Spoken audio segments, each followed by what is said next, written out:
قدرمنو زړه ته رانږدې اورېدونکو او د شاهین داستان درنو مینوالو جوړ په خیر هیله ده روغ او جوړ به یې دا د یو ځل بیا درته د شاهین داستان په خپرونه کې زه محمد رسول نظري در حاضر شوی یم نن درته د دې داستان 15مه برخه در اورم تاسې تر دې وړاندې د دې داستان 14مه برخه اورېدلې وه هلته مو اورېدلي وو چې کله فردیناند د بدر بن مغیره له مړینې خبر شو سمدستي خپل پوځ د جګړې لپاره تیار کړ پوځ یې څو تقسیمه کړ او غوښتل د مسلمانانو له دې کمزوري حالت نه ګټه واخلي خو ناڅاپه د فردیناند په لښکرو له هر اړخه سخت بریدونه پیل شول چې مشري د تورو جامو خاوند ځوان مجاهد ښبله بل خوا بیا ابو عبدالله غوښتل په مالقه یرغل وکړي خو دا زیغري لخوا سخت وځپل شو او وتښتېد کله چې ابو عبدالله الحمرا ته ورسید خبر شو چې ابو داود له خپلې کورنۍ سره د سوداګر په جامه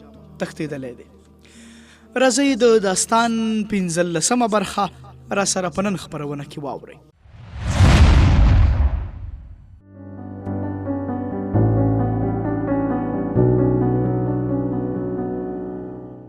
د ابو عبدالله ملګري د ماته خوړلي ذهنیت خاوندان هغه خلکو چې په راتلونکو جګړو کې د مسلمانانو ماته حتمي ګڼله او دوی خپل تقدیر او راتلونکی له عیسویانو سره شریک کړی و ابو داود دوی ته دا یقین ورکړی و چې فردیناند به د مناسب وخت په راتلو د دوی د غدارۍ انعام ورکړي خو د فردیناند د لښکرو په ماتې او د ابو داود د ناڅاپي تری تم کېدو دوی ډېر پریشانه کړه کله چې ابو داود دارالاسود ته ورننوت ویې لیدل چې ډېرې کرسۍ تشې دي چې پوښتنه یې وکړه ورته څرګنده شوه چې ځینې سرداران د عیسویانو د ماتې د خبر له اورېدو سره غلي شوي دي امکان لري هغوی لا زغل سره یو ځای شوي وي او څو نور ښایي د غرناطوي له غوسناک ولس سره یو ځای شوي وي ابو عبدالله له حاضرو سردارانو نه وپوښتل اوس تاسې سره یې ده هغوی ټولو یو بل ته وکتل بالاخره یو سردار اوچت شو ویې ویل لوی سلطانه دا زغل پوځونه به ډېر زر د غرناطوي په دروازو ودرېږي د ولس احساسات دومره توپاني دي که د الحمرا پولادي دروازې نه وای وختي به یې موږ یو هم ژوندي نه و پرېښي په کومو خلکو چې زموږ زیاته تکیه وه هماغه نن د پارېدلي خلکو لارښودونکي دي زموږ پوځ د مالقې له ماتې وروسته لا زغل سره د مقابلې همت نه لري که هغوی په غرناطو قبضه وکړه نو یوازې د سرحدي عقاب په بدل کې به موږ ټول په دار وځړوي زموږ په مخ کې یوازې یوه لاره ده او هغه دا چې غرناطو پرېږدو او فردیناند ته پناه وروړو هغه به د خپلې ماتې بدل خامخا اخلي زما باور دی چې فردیناند به د دې عملیاتو لپاره ډېر لږ پوځ استولی او هغه به اوس په دې ماته چوپ پاتې نه شي سمدستي غرناطو زموږ دپاره د ساتنې ځای نه دی که دلته خطر نه وای ابو داود به داسې ناڅاپي نه ورکېده اوس زموږ لپاره تر ټولو مهمه مسله دا ده چې دا زغل له بدل نه څه وړ ځانونه وژغورو نورو امیرانو هم په وار وار د هغه خبرې تایید کړي ابو عبدالله سر ښکته اچولی او تر ډېره یې چورتونه وهل بالاخره یې وویل که ستاسو ټولو همدا رایه وي نو زه ستاسو مخالفت نه کوم سردار ډاډه ساه واخیستله ویې ویل نو غوره دا ده چې ډېر زر له دې ځایه ووځو زما په خیال به د شپې مهال غوره وي خو نن د غرناطوي پارېدلي ولس چار چاپېره پړاو اچولی ځکه خو سبا شپې ته باید وتلو ته چمتو شو ابو عبدالله مجلس رخصت کړ صدر اعظم یې لږ له ځان سره تم کړ او تر څه ځنډه دواړو د خپل راتلونکي په باب مشورې وکړې ابو عبدالله وویل آیا ستا باور دی چې فردیناند له دومره زیان ګاللو وروسته زما د تاج او تخت د بیا ګټلو لپاره یو بل جنګ ته تیار شي آیا هغه به د یو ماته خوړلي او کمزوري دوست په ځای زما تره ته د یو ځواکمن دښمن په حیث د سولې لاس ور اوږد نه کړي فرض کړه که په دې مصالحت کې دوی ما او تا زما تره او پلار ته وسپاري نو بیا صدر اعظم له لږ او ډېر سوچ وروسته وویل د دې خبرې فیصله به راتلونکې پیښې کوي چې زموږ اخیستی ګام صحیح و که نه په هر صورت موږ خپل راتلونکی په فردیناند پورې تړلی اوس زموږ لپاره له دې پرته بله لار نشته چې موږ هغه ته ځانونه ورسوو ابو داود هلته رسېدلی او د هغه په موجودیت کې که فردیناند ستا پلار او یا زغل ته د دوستۍ لاس ورغځوي نو دا به معجزه وي ته اندېښنه مه کوه تر څو فردیناند د تیرو ماتو بدل وانخلي موږ ته به اړ وي د الحمرا کوټوال کوټې ته ورننوت ویې ویل د شمالي سرحد اعلی ناظم ستا په خدمت کې د حاضرېدو اجازه غواړي ابو عبدالله کوټوال ته وکتل او په غوسه یې وویل تا ته معلومه نه ده چې زه اوس له صدر اعظم سره خبرې کوم کوټوال وویل معظم پاچا ما د هغه د ایسارولو هڅه وکړه خو هغه ستاسو د لیدو اصرار کوي او کوم مهم احوال یې راوړی صدر اعظم وویل هغه اوس څنګه الحمرا ته راننوت؟ کوټوال وویل نن ماښام د معظم سلطان له راتګ نه لږ مخکې د ښار یوه عزتمنده میرمن چې ملکې محترمې هر وخت الحمرا ته د ننوتلو اجازه ورکړې ملکې ته راغلې وه او کوم پیغام یې راوړی و. ملکې ما ته امر وکړ چې ناظم ته الحمرا ته د راتلو اجازه ورکړم.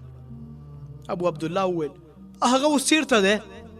کوټوال وویل هغه بهر په دروازه کې ولاړ دی. هغه اصرار کوه چې د امیرانو په مجلس کې له تاسو سره وویني، خو ما په ډېر زحمت ایثار کړ، هغه ډېر پریشانه دی. ابو عبدالله وویل که هغه دا خبر راوړی وي چې د فردیناند لښکر ماته خوړلې نو ورته ووایه چې نشم ورسره لیدی. کوټوال وویل عزتمنده پاچا هغه ټپي دی او د ملکې عالیې امر دی چې خامخا ورسره وګوره. ابو عبدالله وویل ښه ده رایې وله. کوټوال سلام وکړ او بهر ته ووت. لږ ځنډ وروسته یو د مضبوطو مټو خاوند زلمی کوټې ته ورننوت. د هغه په تندي سپینه پټۍ تړلې وه او ښي مټ یې په غاړه کې په دسمال تړلی و. هغه په ادب له سلام وروسته وویل معظم پاچا زه په دې وخت کې ستا په آرام کې د خلل اچولو معذرت غواړم، خو ما ته ستا په خدمت کې حاضرېدل ضروري و. ابو عبدالله وویل ته ټپي یې؟ هغه وویل دا معمولي ټپ دی، زه ستا په خدمت کې یو افسوسناک خبر وړاندې کوم. ابو عبدالله وویل که ته دا وایې چې د فردیناند لښکر میدان پرېښود او وتښتېد او یا زما تره زغل په غرناټو د یرغل کولو اراده لري نو زموږ په معلوماتو کې به څه زیات نه کړي. ټپي ور زیاته کړه عزتمنده پاچا زه یوازې د خپلې سیمې په باب څه وایم. ابو عبدالله وویل هلته به خلکو زموږ پر خلاف بغاوت کړی وي، موږ له داسې خبرو سره هم دلچسپي نه لرو. ستاسو د سیمې باغیان به د غرناټوی د باغیانو نه زیات احساساتي نارې نه وهي. ټپي وویل نه زه د باغیانو د نماینده په بڼه تا ته نه یم راغلی، د حضور غوږونو ته د مظلومانو فریاد رسول غواړم. له ماتې وروسته عیسوي پوځونو په سرحدي کلیو کې تباهي ګډه کړه، هغوی زموږ 15 کلي وسوځول، د خلکو د شتمنیو او مالونو نه پرته 40 تنه نجونې هم ورسره وړي دي. له سرحد بهر هم زموږ زیات پوځیان سیمې ته راغلي وو. زما سره ټول 1500 تنه سپایانو چې 300 یې ووژل شول. د یرغل کوونکو شمیر هره شیبه زیاتیږي، هغوی ښځې بوډاګان او ماشومان هم وژني. هغوی د اعلان نه پرته زموږ پر خلاف جګړه پیل کړې. د سرحد سیمه تشیږي، که موږ د دې وحشت او بېرحمۍ د توپان مخه زر تر زره ونه نیوله په 2-3 ورځو کې به په زرګونو مهاجرین خپل کور کلی پرېږدي او غرناټوی ته به پناه راوړي. ابو عبدالله وویل په دې حالاتو کې ته له ما نه څه توقع کولی شې؟ ځوان لږ په جوش وویل زه له خپل طرفه هیڅ نه وایم، زه د سلطان غوږونو ته د قوم د هغو لوڼو فریاد رسوم چې عصمت یې لوټیږي، چې وړوکې ماشومان یې ورسره وژل کیږي. که پاچا له ما نه دا پوښتي چې هغوی څه غواړي نو زه به ځواب ورکړم چې موږ باید د دغو لوټمارانو او ډاکوانو پر خلاف زره تر زره د جنګ اعلان وکړو. ابو عبدالله وویل موږ ته سمدستي تر ټولو لویه مسله دا ده چې پارېدلي خلک څه وړ له الحمرا نه لرې او تیت پرک کړو. که تا ته زموږ د ستونزو اندازه معلومه نه وي پخپله ولاړ شه، په دروازه کې راټول شوي خلک ووینه. زلمي وویل ما هغوی لیدلي او دلته هم د هغوی غږونه اورم. هغوی ټول دا وایي چې نصرانیان زموږ دښمنان دي. هغوی په اسپانیا کې پر خپل مسلمان رویت ژوند تریخ کړی، اوس په غرناټو کې هم هماغه لوبه جوړول غواړي.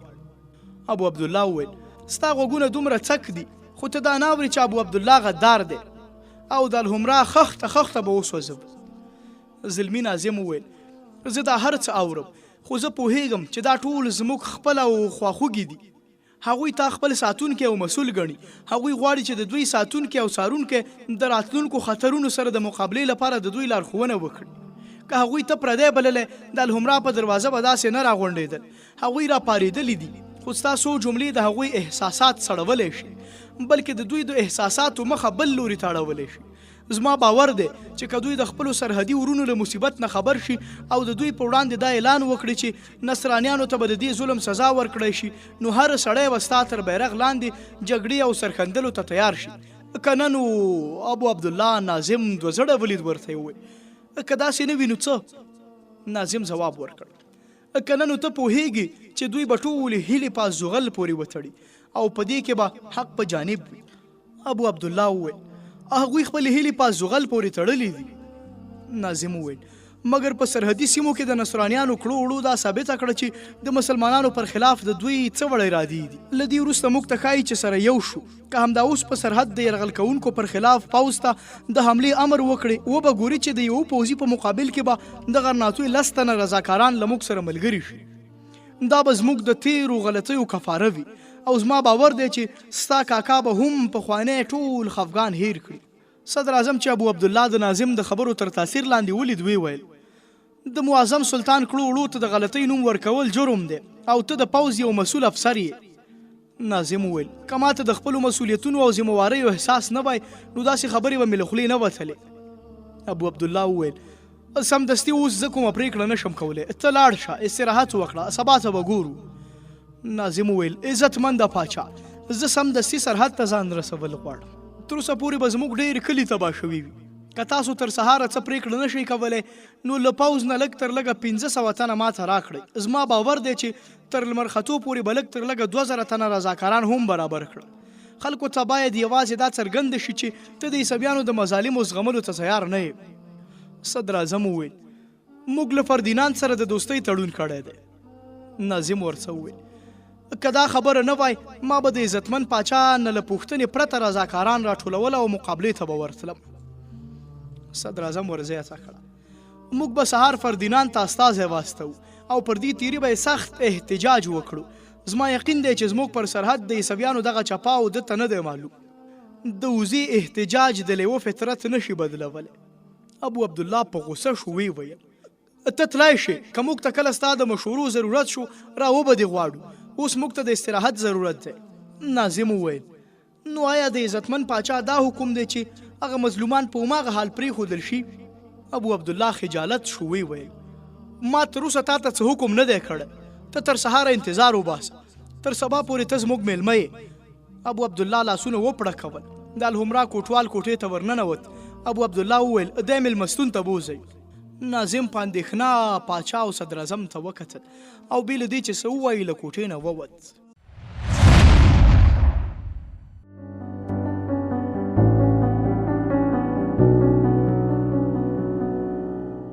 د صدر اعظم له رخصتولو وروسته ابو عبدالله د ډېرې پریشانۍ په حالت کې حرمسرای ته ننوت. کله چې د خپلې مېرمنې کوټې ته ننوت یوې وینځې په ادب له سلام وروسته ورته وویل محترمه ملکه او ستاسو مور د الحمرا د لویې دروازې په برج کې ناستې دي. هغوی ته خبر ورغی چې تاسو به تر ډېره مصروف یاست، دوی همدا اوس هلته ولاړئ. ابو عبدالله تر لږ ځنډه د تذبذب په حالت کې ودرېد. بیا یې وویل هغوی خو د پارېدلو خلکو خبرې دلته هم اورېدی شوې. د هغه په لهجه کې تر تریخوالي بېوسي زیاته وه. مینځ وویل که د حضور اجازه وي نو زه به ستاسو د راتګ خبر ورکړم. ابو عبدالله سرزوړن د حرمسرای له دروازې نه ووت. د دروازې پیردار د معمول په شان په هغه پسې روان شو، خو د مخ ورته راواړه وی ویل زه تخلیه غواړم. پیردار بیرته وګرځېد. ابو عبدالله د مرمر ډبرو په فرش ورو ورو ګامونه اخیستل، د لویې دروازې په لورې روان شو. بهر د مظاهره کوونکو غږونه اوس صاف اورېدل. د برج زینو ته چې ورورسېد ودرېد او تر ډېره دوزړی هلته ولاړو. هغه خپله ښځه د خپل ژوند د یوې ډېرې سختې پرېکړې نه خبروله او تر اوسه د ده په خپله هم باور نه و چې په دې پرېکړه به څومره عمل وکولی شي.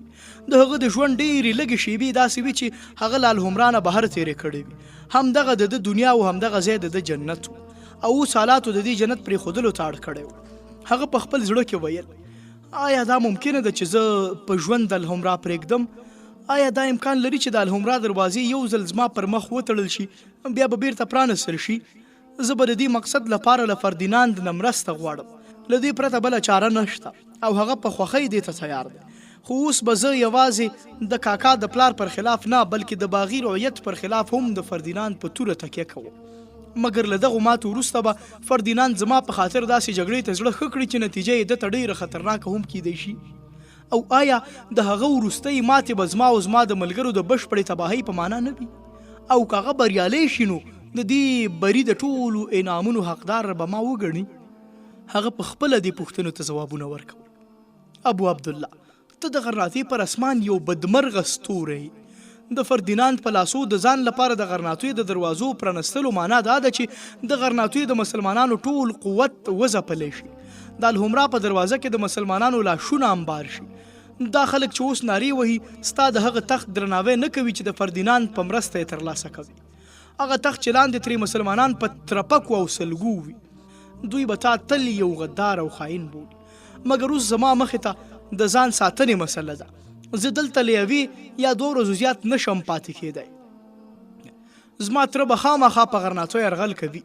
دغه پارېدلي خلک به له هغه سره ملګري کېږي او بیا به هغوی زما فلج شوی پلار د لاسه له کړي او په غرناټو به حکومت کوي. آیا دا امکان نه لري چې د غرناټو له نیولو وروسته له فردیناند سره سوله وکړي؟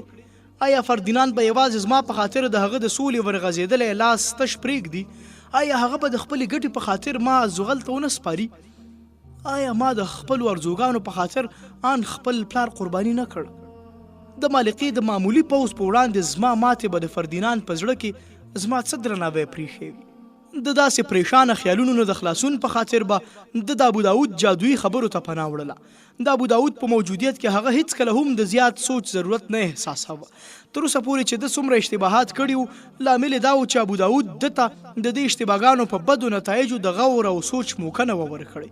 هغه به چې کله دی لږ په غور او دقت ولید، ورته ویل به یې چې د اندلس تاجدار باید داسې سوچونو ته په دماغ کې ځای ورنه کړي. پاچاهان له داسې پړاوونو نه تېرېږي. د پوه واکمن زړه باید ډېر غټ وي. دا ابو داودو چې د آرام ژوندانه له بیړې سره یې بادبان وڅاړه او د حوادثو په سمندر یې ورټېل واهه. او دا ابو داودو چې په هر نوي ګرداب کې به یې تسلي ورکول. او اوس دا بیړۍ داسې کمرونو ته ورنږدې شوې وه چې ابو داود تر اوسه د خپل شاګرد له نظره پټ ساتلی و. ابو داود ورو ورو په تاو راتاو زینو کې پاس وخت. د برج په دالان کې د ده پر میرمن او مور سربیره څو نورې ښځې هم وي چې له کړکیو نه یې لاندې کتل. د مظاهره کوونکو د چیغو او فریادونو په شور کې چا د ابو عبدالله د پښو غږ وانه ورېد. هغه تر لږ ځنډه د ګمبزې لاندې چوپ ودرېد.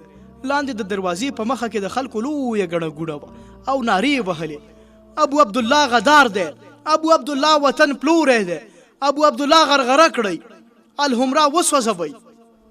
د ځینو خلکو په لاسونو کې مشالونه او ځینو خپلې تورې او نیزې اوچتولې. ابو عبدالله په زړه کې له ځانه وپوښتل: آیا زه د فردیناند په مرسته په دې خلکو حکومت کولی شم؟ نه نه نه. په خپله یې ځان ته ځواب ورکړ: دا امکان لري چې فردیناند زما په خاطر لیش په لیش غرناټه وسوځوي او د غرناټوی په هر 4 لارې کې د دې خلکو د لاشونو انبارونه جوړ کړي. خو دا امکان نه لري چې هغوی د زما په اطاعت مجبور کړي. آیا د غرناټوی د تباهۍ تقدیر زما په لاسو کې دی؟ هغه له دې تصور سره ولړزېد. له ځان سره یې وویل: ابو عبدالله ستا په مخ کې اوس یوازې یوه لاره پاتې ده، او هغه دا چې ته له دې تخت او تاجه د تل لپاره لاس واخله. ته د اندلس په ځمکه کې چیرته غلی شه، مګر ته به چیرته لاړ شي؟ فردیناند ته. نه نه، هغه ته ورتګ به دا معنا ولري چې غرناټو به ستا په لاسو تباه کېږي. هغه به تل تا د خپلو اهدافو لپاره استعمالوي. ته به د هغوی د هیلو د ترسره کولو نه ډډه ونه شي کولی. او د فردیناند تر ټولو لویه ارزو دا ده چې اندلس له مسلمانانو نه تصفیه او پاک شي. ته د پسونو د شپني لپاره له لیونه مرسته غواړې. ته فردیناند ته نشي ورتلی. تر اوسه ته د دوی د لاس اله وې، او هغه ابو داود چې ښایي د دوی د لاس اله او تا د دغه سړي په لاسو د نڅېدو حماقت وکړ چې د فردیناند یو معمولي نوکر و. تا په هغه اعتبار وکړ، خو چې وخت راغی هغه ته پرېښود او وتښتېد. ته د هغه په لاس کې ورانځه کوې. هغه ته د خپل پلار پر خلاف وپارولې او تا د خپل پلار پر خلاف بغاوت وکړ. هغه تا ته د ابو موسی د بندي کولو مشوره درکړه او تا خپل غوره دوست په زندان کې واچو. هغه تا ته د سرحدي شاهین د وژلو مشوره درکړه او ته دې ته چمتو شوې چې د اندلس مسلمانان له یوه غوره مرستندوی او دوست نه محروم کړي. هغه ستا په لاس کې بل شوی مشال درکړ او تا په هغه خپل درمن ته ور واچو. هغه په تا داسې جرم وکړ چې ستا په خیال او تصور کې نه و.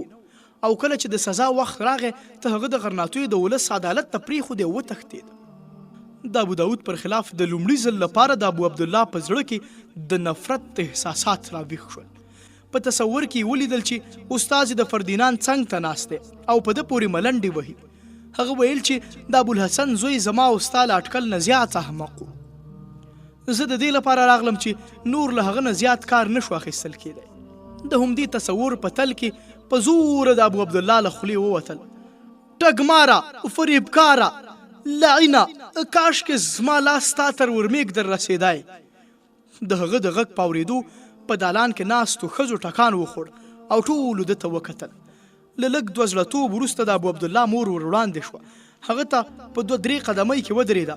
تر لږ ځنډه مور او زوی د سپوږمۍ په رڼا کې یو بل ته کتل. ابو عبدالله په کمزوري آواز وویل که اجازه وي دا مجلس به رخصت کړو، زه له تا سره ځانګړې خبرې لرم. د ابو عبدالله مور نورو ښځو ته مخ ور واړوه. هغوی د دې په مقصد وپوهېدې او غلې ښکته ولاړې. د ابو عبدالله میرمن هم په هغوی پسې ورغله، خو ده پرې غږ کړ بیګم ته هم ودرېږه. هغه تم شو او د ګمبزې په یو کونج کې ودرېده. د سپوږمۍ په رڼا کې مور، زوی او میرمنې په چوپ په خوله یو بل ته کتل او لاندې د ګڼې ګوڼې چغې ورو ورو زیاتېدې. ابو عبدالله غدار دی، ابو عبدالله د اسلام دښمن دی. خو د هغو الفاظو په پرتله ابو عبدالله ته د خپلې مور او میرمنې چوپ کېدل ډېر له زغم نه وتلي. هغه چې نوره چوپتیا ونه زغملی شوه ویې ویل د غرناطوی غدار د خپلې مور او میرمنې په مخ کې ولاړ دی او دا پوښتي چې آیا دوی هم د غرناطي د خلکو په څیر د هغه لپاره څه سزا ټاکلې ده؟ د ابو عبدالله مور جواب ورکړ د غرناطوی د غدار مور یوازې دا سوچ کوي چې هغې تل خپل تینه زوی ته شیدې ورکړي او هغه دا سوچ هم کوي چې کاش کې اوس یې زوی خلکو ته ورتلی شوی او ورته ویلی وی چې دی د یوې داسې مور زوی دی چې ورور او خاوند یې په پاکۍ سوګند خوړلی شي.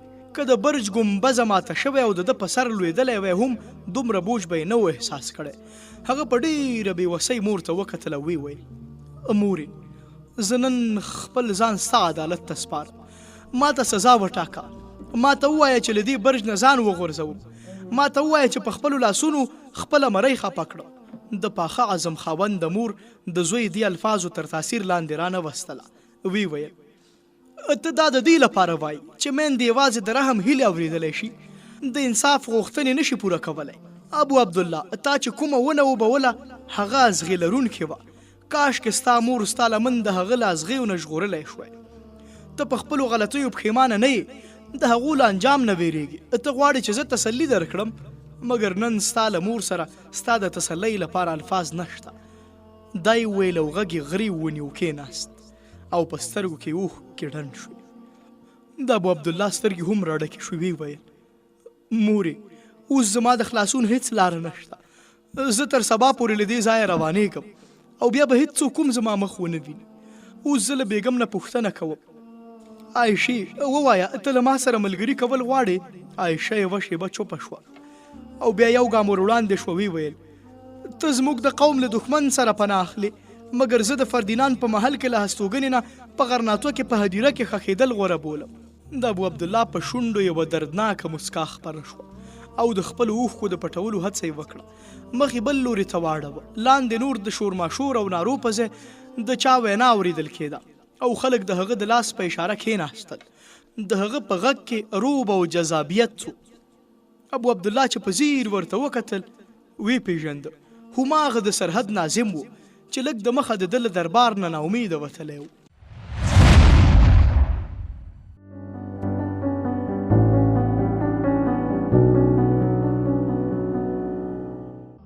د سرحد ناظم په لوړ اواز وینا اوروله. تاسو چې د کوم عبدالله پر خلاف نارې وهئ هغه مړ شوی دی. هغه په هغه ورځ مړ شو چې له خپل پلار سره یې غداري وکړه او په تاج او تخت قبضه وکړه. ما د هغه لاش ولید او راغلم. ستاسو نارې د هغه په ژوند کې تودوخه نشي پیدا کولی. د یو مړي بدن په متروکه وهل څه ګټه لري؟ کاشکې تاسو هغه وخت سترګې غړولې وای چې ستاسو ځینو سردارانو دغه مړی د غرناطوی په تخت کېنوه. نن زه هغه نصرانیان چې ابو عبدالله د دوی د خوښۍ په خاطر په مالقه حمله وکړه زموږ په سرحدي کلیو کې تباهي او لوټمار پیل کړی او تاسو داسې احساسوئ چې ابو عبدالله بې احساسه دی. تاسو ته هغه وخت د دې بې حسۍ درک ونه لګید چې هغه د خپل پلار پر خلاف بغاوت وکړ. تاسو یو نااهله او بې کفایته سړی د غرناطوی په تخت د قبضې په حال کې لیده خو چوپ پاتې شوی. ابو عبدالله خپل راتلونکې زموږ د قوم له دښمنانو سره تړلي. خو زه وایم چې په دې ملي جرم کې تاسو هم له هغه سره شریک یاست. ستاسو بې حسي او مجرمانه غفلت د دې سبب شو چې د غرناطوی حکومت د داسې چا په لاسو کېوت چې د فردیناند په لاسو کې یوه نانځکه ده. که تاسو ابو عبدالله ته دا ورښودلی وی چې تاسو ژوندي یاست او د خپل راتلونکي نه سترګې نشئ پټولی نو هغه به یقینا د داسې لویو غلطیو جرأت نه و کړی. زه افسوس کوم چې تاسو دلته راټول شوي یاست او د ابو عبدالله د بې حسۍ ماتم کوئ. ستاسو په خپله د بې حسۍ دا حال دی چې همدا اوس د عیسویانو یرغلګرو پوځونو پر سرحدي کلیو حمله راوړې او زموږ کلي برباد کړل. هلته د ماشومانو، ښځو او بوډاګانو قتل عام روان دی. په سلګونو کورونه سوځول شوي او د درجنونو تورسرو عصمتونه لوټ شوي دي. ما تاسو ته د دوی فریاد راوړی او له تاسو نه پوښتنه کوم چې هغوی ته ستاسو لخوا څه ځواب وروړم. آیا زه بیرته ستون شم ستاسو بې کسه خویندو ته ستاسو لخوا دا ځواب ورکړم چې ستاسو د عصمت ساتونکي اوس د الحمرا په دروازه کې ولاړ دي او ابو عبدالله ته د ښکنځلو سپېڅلې فریضه ادا کوي؟ زه تاسو ابو عبدالله ته له بد رد ویلو نه ایساروم. ښایي په مناسب فرصت کې زه تر تاسو په لوړ اواز د هغه بدي ووایم. خو نن د نارو وخت نه دی، د عمل وخت دی. زما دوستانو، د قوم لارښود د قوم د کړو وړو هنداره وي. که تاسو وایئ چې ابو عبدالله بې حسه دی نو تاسو د هغه قوم په باب څه نظر لرئ چې هغه یې خپل واکمن منلی دی؟ ابو عبدالله بې زړه دی او په هغه د نصرانیانو ویرې قبضه کړې. مګر دا صحیح نه ده چې تر څو د سرحد سرخندویانو او د زغل مجاهدینو تاسو ته دا ثابته نه کړه چې د مسلمانانو توره اوس هم هر ډول اوسپنې غوڅولی شي، تاسو هم د ابو عبدالله په څېر له نصرانیانو نه ویرېدئ. او له دې نه وړاندې چې ابوالحسن په زور د جګړې ډګر ته بوتلی، تاسو نصرانیانو ته جزیه ورکوله او په ذلت کې ژوند متسلي وه.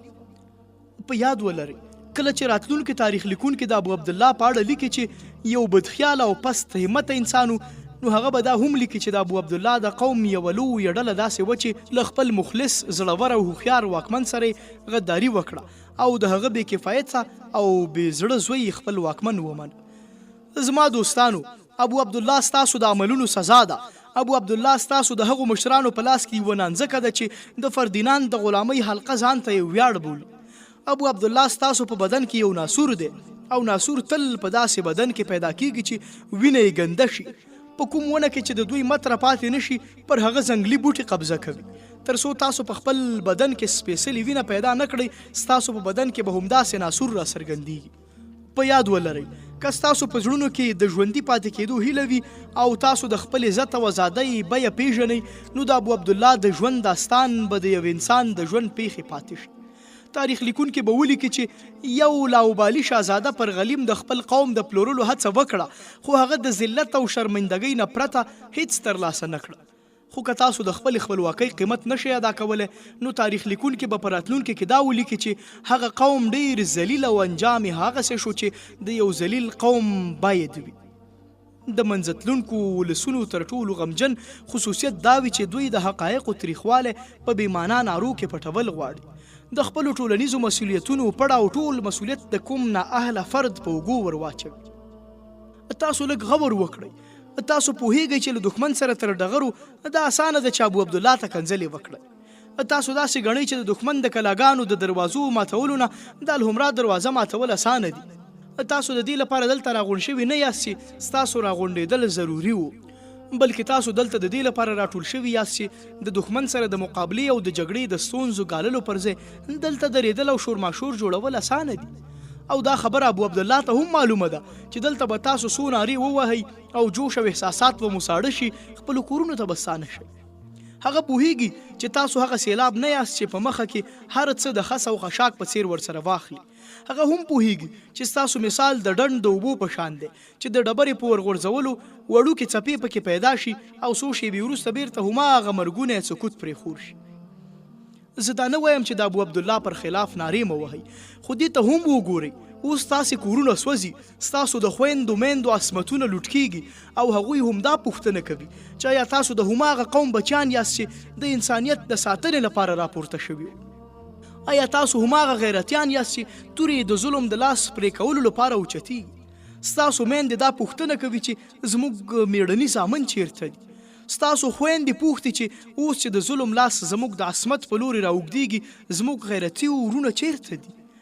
او ستاسو بوډاګان پوښتي چې زموږ د سپین ږیرو درناوي کوونکي څه شول او څه پرې وشول؟ آیا زه دوی ته ستاسو لخوا دا ځواب وروړم چې ستاسو د عزت، ازادۍ او عصمت ساتونکي اوس ستاسو د نالایق حکمران پر خلاف نارې وهي او ستاسو په لوري پام اړولو ته وزګار نه دي؟ ولې چوپ شوئ؟ خبرې وکړئ، ځواب راکړئ. یو زلمی احساساتو پسې واخیست، ورمخې ته شو، وینا کوونکي ته ورنږدې شو او په لوړ غږ یې وویل تاسو زموږ لارښوونه وکړئ. په موږ کې داسې بې غیرته نشته چې ستا ملګرتیا ته تیار نه وي. نورو د هغه په تقلید همداسې وکړل. لږ ځنډ وروسته له څلورو خواو نه دا چغې پورته شوې: موږ ټول چمتو یو، موږ ټول تیار یو، موږ به له غلیم نه بدل واخلو. د سرحد د ناظم نوم ابو محسن و. له دې نه وړاندې هغه دا نه و احساس کړی چې په خبرو کې دومره تاثیر شته. د خلکو جوش او ولولې چې یې ولیدې، لاس یې اوچت کړه او د اسمان په لور یې وکت.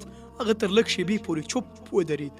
په سترګو کې د شکرانې اوښکې ډنډ شوې، شونډې یې رپېدې او په ډېر مشکل یې دا تر خوله ووتل: ای الله، زما قوم ته بری ورکړې. لږ ځنډ وروسته ابو محسن بیرته سنبال شو. هغه خلک مخاطب کړل، ویې ویل: په تاسو کې چې څوک وسلوال یاست، هغه قطارونه جوړ کړئ، ودرېږئ. څوک چې وسلې نه لري، هغوی وسلې راواخلئ او زر تر زره ځانونه راورسوئ. سمدستي زه یوازې ځوانان بیایم.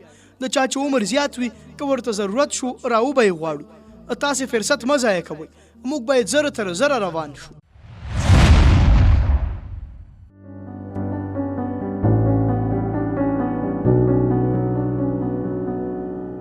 قدرمنو زړه سره نږدې اورېدونکو او د شاهین داستان د خپرونې درنو مینوالو، دا و د شاهین داستان 15مه برخه چې ما محمد رسول نظري درته وړاندې کړه. هیله ده د خوښې او د پام وړ به مو ګرځېدلې وي. سبا چې یو ځل بیا زه ستاسې قدرمن حضور ته د شاهین داستان په 14مه برخه کې در حاضرېږم. په بخونکي او متعال رب مو سپارم. پاک الله مو مل شه، ښاد، آباد او سوکاله اوسئ. د الله په امان.